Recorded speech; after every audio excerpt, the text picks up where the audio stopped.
There's no doubt that climate change is real and that it is here.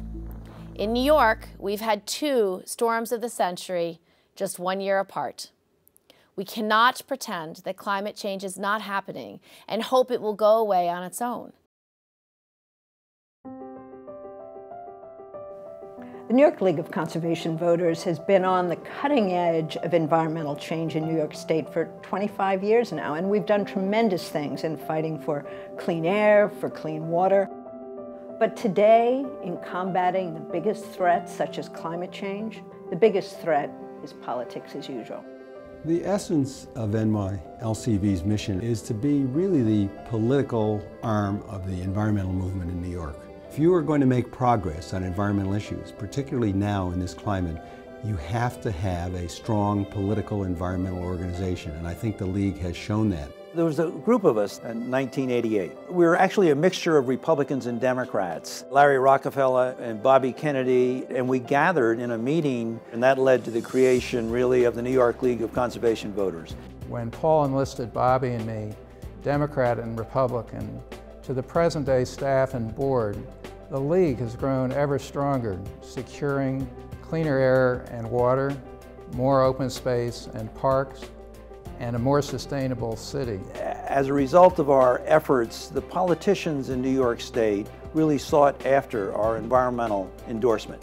The League really works to develop environmental champions, to coordinate an environmental agenda among the environmental community, and then begins to hold elected officials accountable to that agenda. Looking back over the years, there are a number of things that I feel really good about. And one was the 1996 Environmental Bond Act. There never had been an Environmental Bond Act, $1.5 billion, and the League played a leading role in the Bond Act. It was very important in the Bond Act to collaborate with the League of Conservation Voters. Credibility. You know, a group that wasn't perceived as blatantly political, had been around working with Republicans and Democrats. One thing we're tremendously proud of is our nonpartisan nature. We're interested in results, not in party politics. Another thing that's incredibly important about the League is our work at the local level. Environmental progress doesn't simply happen in Albany, it happens in our towns and communities across New York State. Take, for example, New York City, where the League played an important role in working with Mike Bloomberg on his sustainability plan. The relationship with the New York League of Conservation Voters was a partnership almost from day one. I mean, the mayor actually announced that we were going to be taking sustainability seriously at the New York League of Conservation Voters dinner. We could not, I think it is fair to say, we could not have been successful with Plan YC without the New York League of Conservation Voters. I think it's a model for our current mayor, who has a very impressive equity agenda, but which could be framed in a sustainability context that would benefit everyone in New York City.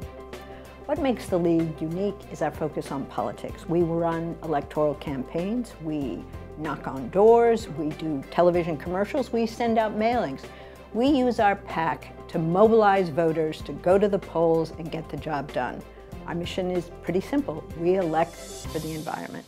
We're not talking about small amounts of money that we have raised. In fact, that last election cycle we raised and spent $350,000, and we're looking to do more than that in this election cycle. I appreciate the League all the more as we confront a major new challenge to protect the Palisades from the threat of high-rise development that would damage forever a timeless natural heritage and undo a century of conservation success.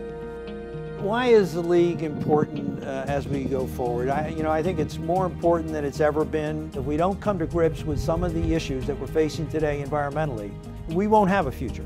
We know that climate change is going to worsen over the next 25 years, and that we have to be prepared. And helping a group like the LCV, joining a group like the LCV, for issues of so much importance to the future, is something that's an obligation of all of us. NYLCV is absolutely worth supporting because it truly is one of those rare organizations that thinks pragmatically that thinks politically. I am so grateful for the work of the New York League of Conservation Voters on critical issues, from protecting clean air and water, to reversing the effect of global climate change, to creating a sustainable future. The only way to win the fight against climate change is to engage everyone, to engage voters, environmentalists, the business community, the not-for-profit sector, our elected officials. We're all in this together. The next 25 years begins today.